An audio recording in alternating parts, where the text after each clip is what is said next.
আচ্ছা, এখন এসব বলে কি হবে? আগে আমাকে ঠান্ডা করো, তারপরে বাকি কথা বলবো। আসো তোমাকে ঠান্ডা করি। শ্রাবণ, শিখা, তুমি তুমি অফিস যাওনি? আমি যদি অফিসে যেতাম তাহলে তো নিজের চোখে তোমাদের রঙ্গলীলা দেখতে পারতাম না। এটাই আমার বাড়ি, এখন থেকে তুই আমার বাসায় থাকবি। জানিস বান্ধবী, কত স্বপ্ন কত আশা নিয়ে সংসারটা গুছিয়েছিলাম, কিন্তু দেখ আমার ভাগ্যটা কত খারাপ। শেষ পর্যন্ত আমার সংসারটা আমি টিকিয়ে রাখতে পারলাম না, আমার সংসারটা ভেঙেই গেল। যাক, মন খারাপ করিস না, সবকিছু ঠিক হয়ে যাবে। দাঁড়া, তোকে আমার হাজবেন্ডের সাথে পরিচয় করে দিচ্ছি। শ্রাবণ, শ্রাবণ, বাবা, আপনারা কোথায়? এখানে আসুন।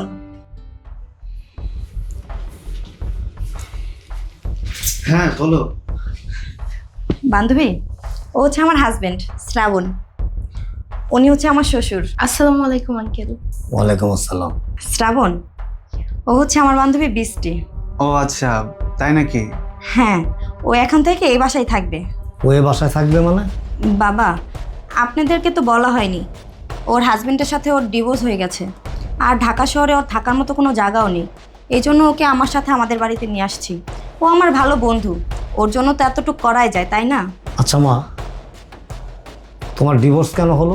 আসলে আঙ্কেল কি বলবো বলেন, আমি আমার হাজবেন্ডকে অনেক ভালোবাসতাম, ওকে অনেক বিশ্বাস করতাম।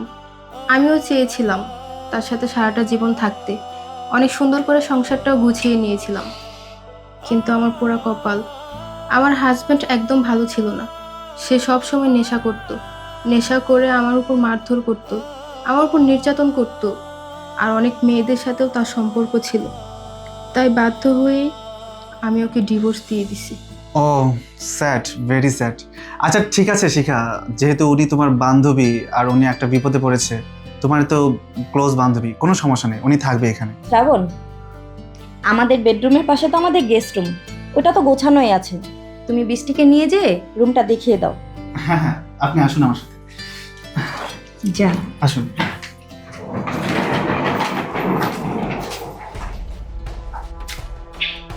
বৌমা, কিছু বলবেন? হ্যাঁ বলছিলাম কি, শ্রাবণ সারাদিন একা বাসায় থাকে, তুমি সারাদিন অফিসে থাকো, এর মধ্যে তোমার বান্ধবী আসছে, তাছাড়াও ডিভোর্সি। বাবা, আপনি কেন এইসব ধরনের কথাবার্তা বলতেছেন? বৃষ্টি আমার অনেক ভালো একটা বন্ধু, আর তাছাড়া ওর এই দুঃসময় যদি আমি ওর পাশে না থাকি তাহলে আর কেমন বন্ধু হলাম আমি? আর আপনি আপনার ছেলের নামে এইসব ধরনের কথাবার্তা বলতেছেন? আপনি কি আপনার ছেলেকে একটুও বিশ্বাস করেন না? আমি তো আমার হাজব্যান্ডকে অনেক বিশ্বাস করি, আর আমার বান্ধবীকেও অনেক বিশ্বাস করি। বৌমা, কথাটা বিশ্বাস অবিশ্বাসের না। একটা যুবতী মেয়ে, তালাকপ্রাপ্ত মেয়ে বাসায় থাকবে, তোমার হাজবেন্ড সারাদিন বাসায় থাকে, দিনকাল ভালো না বৌমা, কখন কি হয়ে যায় বলা যায় না। তাছাড়া আমি তোমাদের গার্ডিয়ানস, আমি জাস্ট তোমাকে একটু সতর্ক করলাম আর কি। বাবা, বৃষ্টি অনেক ভালো একটা মেয়ে, ওর হাজবেন্ডকে ও তালাক দিছে কারণ হচ্ছে ওর হাজবেন্ড ভালো না, এই জন্য। বৌমা, পরে কিছু একটা হয়ে গেলে আবার আমাদেরকে তো সরব করো না। একটা কথা আছে না, ভাবিয়া করিও কাজ, করিয়া ভাবিও না।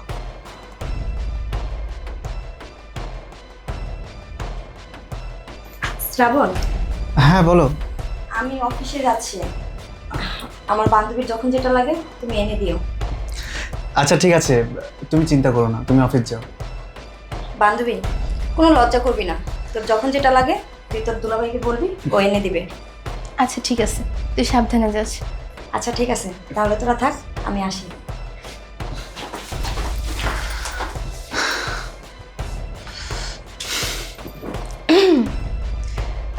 দুলা ভাই, আমার বান্ধবী কি বললো শুনলেন তো? আমার যখন যেটা প্রয়োজন সেটা আপনাকে দিতে বলেছি। হ্যাঁ হ্যাঁ, কোনো সমস্যা নেই, আপনি চিন্তা করবেন না, আপনার যখন যেটা প্রয়োজন আপনি আমাকে বলবেন, আমি আপনাকে দিয়ে দেব। আচ্ছা দুলা ভাই, আপনি কি সবসময় বাসায় থাকেন নাকি চাকরি বা বিজনেস এরকম কিছু একটা করেন? আসলে আমি একটা চাকরি করতাম, আনফর্চুনেটলি কোম্পানিটা অফ হয়ে যাওয়ায় আমার চাকরিটা চলে গেছে। তবে আমি ট্রাই করছি, খুব তাড়াতাড়ি চাকরি হয়ে যাবে ইনশাআল্লাহ। আচ্ছা দুলা ভাই, আমি কি দাঁড়িয়ে দাঁড়িয়ে আপনার সাথে কথা বলবো? আমাকে বসতে বলবেন না? হ্যাঁ হ্যাঁ শিওর, প্লিজ আপনি বসুন বসুন। জানেন দুলা ভাই, আমি আপনাকে আর আমার বান্ধবীকে যত দেখি ততই অবাক হই। আপনাদের ভালোবাসা দেখে আমার অনেক আফসোস হয়। আমার ভাগ্যটা যদি এরকম হতো, আমিও তো আমার হাজবেন্ডকে কত ভালোবাসতাম, কত বিশ্বাস করতাম, কিন্তু সে আমাকে ছেড়ে দিল। থাক, আপনি দুঃখ পাবেন না। মানুষের উপরেটা দেখে তো মানুষের ভিতরেটা বোঝা যায় না। তবে আপনার সাথে যেটা হয়েছে খুব খারাপ হয়েছে। আচ্ছা দুলা ভাই, যদি কিছু মনে না করেন, আপনাকে কিছু কথা বলবো? হ্যাঁ শিওর, কি বলবেন বলুন। না মানে আমি বলতে চাচ্ছি যে আপনি তো অনেক সুন্দর, অনেক স্মার্ট। আপনি আমার বান্ধবীকে কি দেখে বিয়ে করলেন? আসলে আমি ওকে পছন্দ করে বিয়ে করিনি, ওকে আমি বাবার পছন্দে বিয়ে করেছি, তাই আর কি। ও আচ্ছা, আপনি আপনার বাবার পছন্দে বিয়ে করেছেন। কিন্তু দুলা ভাই, আপনি তো চাইলে এখনো আপনার নিজের পছন্দে বিয়ে করতে পারেন। কি বলছেন কি এসব? অলরেডি আমি ম্যারিড, আমি কি করে আমার নিজের পছন্দে আবার বিয়ে করব? কিন্তু দুলা ভাই, আপনি যাই বলুন, আমার বান্ধবীর সাথে কিন্তু একদমই আপনাকে মানায় না। হ্যাঁ তা অবশ্য ঠিক বলেছেন, তবে কি করব বলেন, বিয়ে যেহেতু করে ফেলেছি, সংসার তো করতে হবে, তাই আমি ওর সাথে সংসার করছি। আচ্ছা দুলা ভাই, যদি কিছু মনে না করেন, আরেকটা কথা বলবো? হ্যাঁ বলুন, কোনো সমস্যা নেই। আসলে দেখেন দুলা ভাই, আমি এত ঘুরিয়ে পেঁচিয়ে কথা বলতে পারি না। যা বলবো সরাসরি বলবো। আমি যেদিন প্রথম আপনাদের বাসায় আসি, তখনই আপনাকে দেখে আমার ভালো লেগেছে। এখন আপনি বলুন, আমাকে আপনার ভালো লাগে কিনা? আসলে সত্যি কথা বলতে, আপনি যখন আমার বউয়ের সাথে আমাদের বাসায় আসলেন না, প্রথম দেখাতে আপনাকে দেখে আমার খুব ভালো লেগে গেছিল। আসলে আপনি দেখতে অনেক সুন্দরী, আপনাকে দেখে সবারই ভালো লাগবে। আপনাকে দেখে আমারও অনেক ভালো লেগেছে। কি বলছেন? আমি সত্যি অনেক সুন্দর? কিন্তু আমি যদি সত্যিই সুন্দর হব, তাহলে আমার হাজব্যান্ড কেন আমার সাথে সংসার করলো না? কেন আমার সংসারটা টিকলো না? আসলে আপনার হাজবেন্ড আপনার যোগ্যই ছিল না, এর জন্য আপনার সাথে সংসার করতে পারেনি। আপনার মতো এত সুন্দরী মেয়েকে সে ডিজার্ভই করেন। দেখো, আমি তোমাকে ভালোবেসে ফেলেছি, আমি তোমার সাথে থাকতে চাই। সত্যি বলতে, আমি যখন তোমাকে প্রথম দেখলাম, প্রথম দেখাতে আমিও তোমাকে অনেক ভালোবেসে ফেলেছি। কিন্তু কি করবো বলো, এখানে তো আমার ওয়াইফ আছে, মানে তোমার বান্ধবী আছে। ও যদি সব কিছু জানতে পারে তাহলে অনেক বড় ঝামেলা হয়ে যাবে। কি বলছো তুমি? আমার বান্ধবী কোনো কিছু জানতে পারবে না। আর যদি জেনে যায়, জানো, আমরা বিয়ে করে নিব।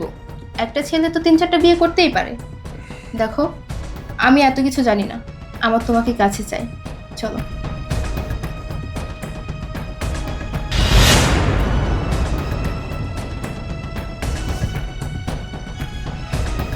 আমি যা ভাবছি তাই। মেয়েটা প্রথম যেদিন আসছে এ বাড়িতে, সেদিনই আমার সন্দেহ হয়েছে। মেয়েটার ডিভোর্স হয়েছে না, মেয়েটার চরিত্র ভালো না, আর এই চরিত্রের কারণে ডিভোর্স হয়েছে। নিজের সংসারটা তো ভাঙছে, এখন আসছে আমার ছেলের সংসারটা ভাঙার জন্য।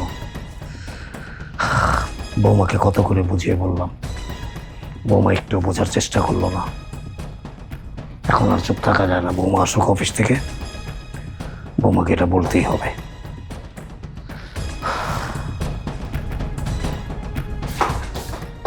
শ্রাবণ, আমি অফিসে যাচ্ছি। বৌমা, তুমি আজকে অফিসে যেতে পারবে না। কেন বাবা, কি হয়েছে? তোমাকে আগেও বলছি, এখনো বলতেছি, তোমার যে বান্ধবীকে এখানে জায়গা দিছো, তোমার বান্ধবীর চরিত্র ভালো না। বাবা, আপনি কেন সবসময় এই কথাগুলো বলেন? ও, আমি এখন বুঝতে পারছি। আপনি চান না যে আমার বান্ধবী এই বাসায় থাকুক। আমার বান্ধবী তো আপনার কিংবা আপনার ছেলের কোনো ইনকাম খাচ্ছে না, বরঞ্চ আপনি আর আপনার ছেলে বসে বসে আমার ইনকাম খাচ্ছেন। বৌমা তুমি যাই বলো না কেন, তোমাকে আজকে আমি অফিসে যেতেই দেবো না। আপনি যে বারবার বলছেন আমার বান্ধবীর চরিত্র ভালো না, তার কি প্রমাণ আছে আপনার কাছে? ও প্রমাণ চাও তুমি? হ্যাঁ। শোনো, প্রমাণ যদি চাও তাহলে তুমি আজকে অফিসে যেও না, অফিসের ভান ধরে তুমি বাসায় থাকো, তারপর তুমি নিজের চোখেই প্রমাণ দেখতে পারবে। ঠিক আছে বাবা, আপনি যেহেতু বারবার বলতেছেন আমার বান্ধবীর চরিত্র ভালো না, আপনার কথা শুনে আজকে আমি বাসা থাকছি।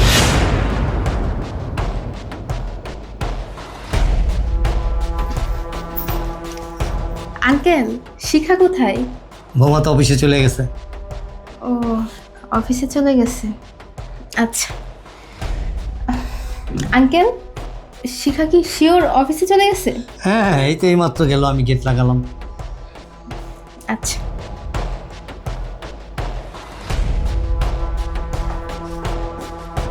বাবা, আপনি আমাকে কি বুঝাইতে চাইলেন আর কি বা দেখাতে চাইলেন? আমি তো কিছু বুঝলামও না আর কিছু দেখলামও না। একটু ধৈর্য ধরো বৌমা, নিজের চোখে দেখতে পারবা, নিজের কানে শুনতে পারবা। তুমি এক কাজ করো, তুমি এখন তোমার বেডরুমে যাও। আচ্ছা ঠিক আছে।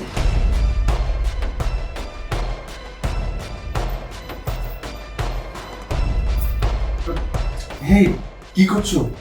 আশা শিখা আছে তো, ও দেখে ফেললে কিন্তু সমস্যা হয়ে যাবে। আরে না, শিখা তো বাসায় নেই, অফিসে চলে গেছে। তুমি শিওর? আমি মাত্রই তোমার বাবার কাছ থেকে শুনে আসলাম। তাহলে তো কোনো সমস্যা নেই। চলো। দাঁড়াও, তুমি আগে আমাকে বলো, তুমি কালকে রাতে কেন আমার রুমে যাওনি? তুমি জানো আমি সারা রাত ঘুমাতে পারিনি, তোমার জন্য সারা রাত ছটফট করেছি। বাবা, তুমিও তো জানো আমি তোমাকে কত ভালোবাসি, কতটা মিস করি। আমি অনেক ছটফট করেছি, আমি চেষ্টা করেছি তোমার কাছে যাওয়ার, কিন্তু কি করবো বলো, শিখা কিছুতেই ঘুমাচ্ছিল না, ওর অফিসিয়াল কাজ করছিল, তাই তো আমি তোমার কাছে যেতে পারিনি। দেখো, আমার আর এসব ভালো লাগছে না। তুমি আমাকে বিয়ে করবে কবে? বিয়ে? বিয়ে তো করবো, আর বিয়ে করে কি দরকার বলো তো? বিয়ে ছাড়াই তো তুমি আর আমি স্বামী স্ত্রী যা করে তাই করছি, বিয়ে করার কি দরকার? বিয়ে অবশ্যই করবো, তবে সেটা পরে। এসব কথা ভাব। আচ্ছা, এখন এসব বলে কি হবে? আগে আমাকে ঠান্ডা করো, তারপরে বাকি কথা বলবো। আসো, তোমাকে ঠান্ডা করি। শ্রাবণ! শিখা, তুমি তুমি অফিস যাওনি? আমি যদি অফিসে যেতাম তাহলে তো নিজের চোখে তোমাদের রঙ্গলীলা দেখতে পারতাম না। আর বৃষ্টি, তুই না আমার বেস্ট ফ্রেন্ড। আরে তোর তো থাকার কোনো জায়গা ছিল না, তোর হাজবেন্ড তোকে ডিভোর্স দিয়ে দিয়েছে, আমি তোকে আমার বাসায় থাকতে দিয়েছি, আর তুই কি না আমারই বেডরুমে আমার স্বামীকে নিয়ে নষ্টামি করছিস। ছি বৃষ্টি, ছি।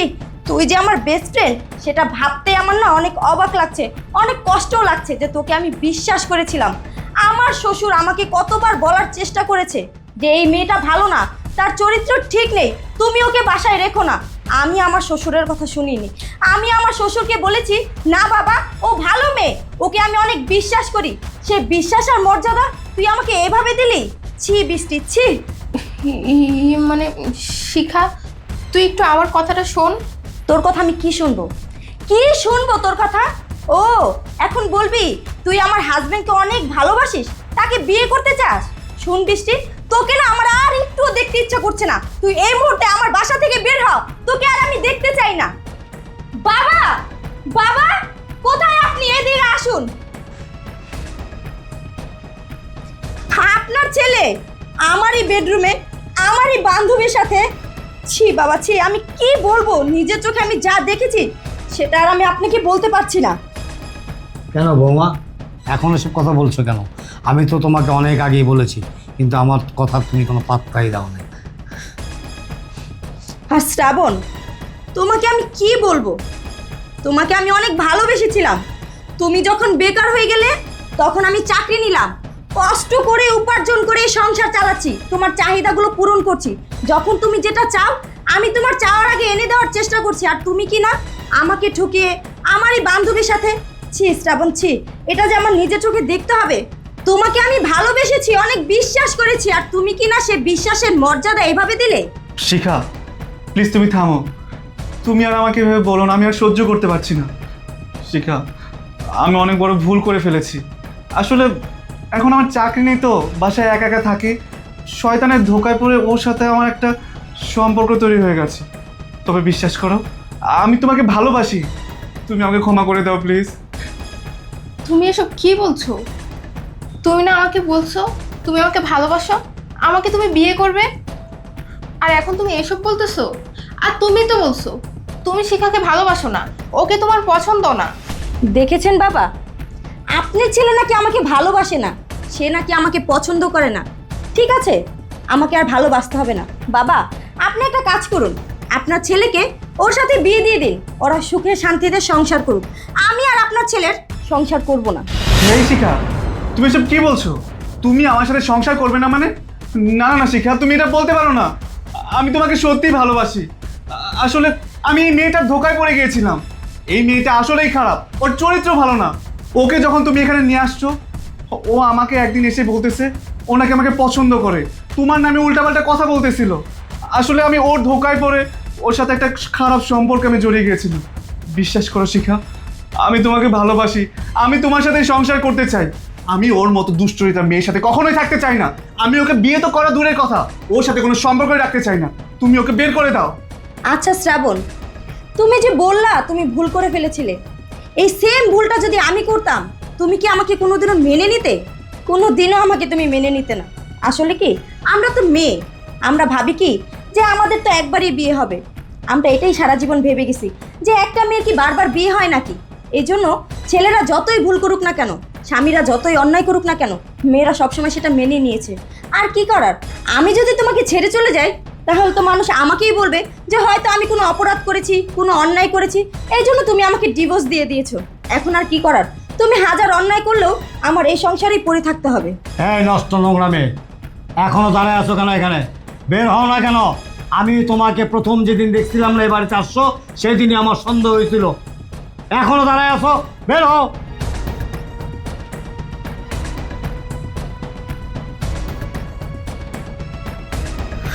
আর তুই, ছি ছি ছি ছি। আমার ভাবতে লজ্জা লাগতেছে যে তুই আমার ছিলি। তোর চাকরি নাই, বেকার। তোর স্ত্রী চাকরি করে, উপার্জন করে, সেটা বসে বসে খাস, বইয়ের টাকা দেয় হাত খরচ, তারপর সেটা হাত খরচ করিস, আমাকে পর্যন্ত চালায়। আর সেই বইয়ের চাকরি করার টাকা খেয়ে ঘরে বসে মেয়েদের সাথে নষ্টামি করিস। ছি, লজ্জা করলো না তোর একটু? শিখা, শিখা, শিখা দাঁড়াও শিখা।